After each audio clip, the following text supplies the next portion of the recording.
আমি আজকে কবিতর চক্কর হয়ে যেদিকে হেঁটে যাচ্ছি, এই রাস্তাটার কিছু গুরুত্বপূর্ণ কথা ঐতিহাসিকভাবে তুলে ধরতেছি। আবু জেহেল এবং মক্কার নেতারা নবীজিকে হত্যা করার জন্য তার ঘর ঘেরাও করেছিল। অলৌকিকভাবে আল্লাহ তাআলার নির্দেশনায় নবীজি তাদের চোখের সামনে দিয়ে বেরিয়ে যান এবং হযরত আবু বকর রাহমাতুল্লাহর সাথে দেখা করেন।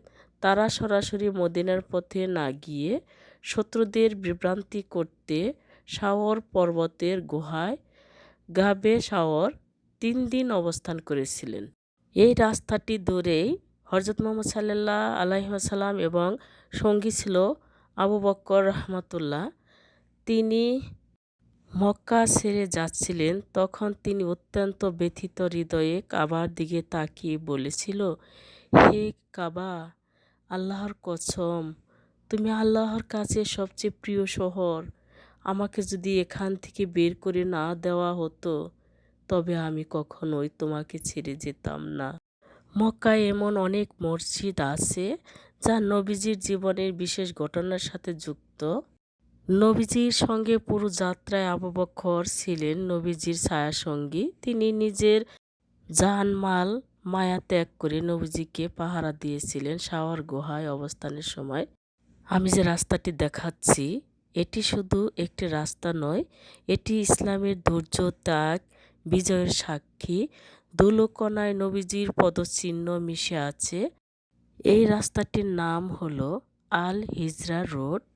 এই রাস্তার পাশেই এই এলাকাটি ঐতিহাসিকভাবে অত্যন্ত গুরুত্বপূর্ণ, কারণ এটি সেই পথ যা নবীজি সাল্লাল্লাহু আলাইহি সাল্লাম এবং হযরত আবু বকর রাহমাতুল্লাহ মক্কা থেকে মদিনা হিজরত করার সময় প্রথম পর্যায়ে ব্যবহার করেছিলেন। আবু জেহেল এবং কুরাইশদের হাত থেকে বাঁচতে তারা এই এলাকা দিয়ে দক্ষিণ দিকে শাওর পাহাড়ের দিকে অগ্রসর হয়েছিলেন।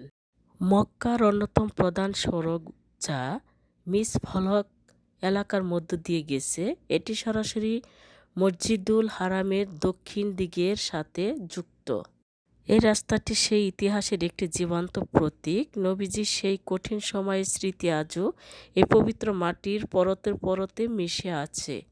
নবীজি এবং আবু বকর পালিয়ে যাওয়ার মুহূর্তে এই রাস্তার এই বাড়িটিতেই নামাজ রক্ত হয়ে গিয়েছিল। দুজনেই এখানে এই বাড়িতেই নামাজ পড়েছিল।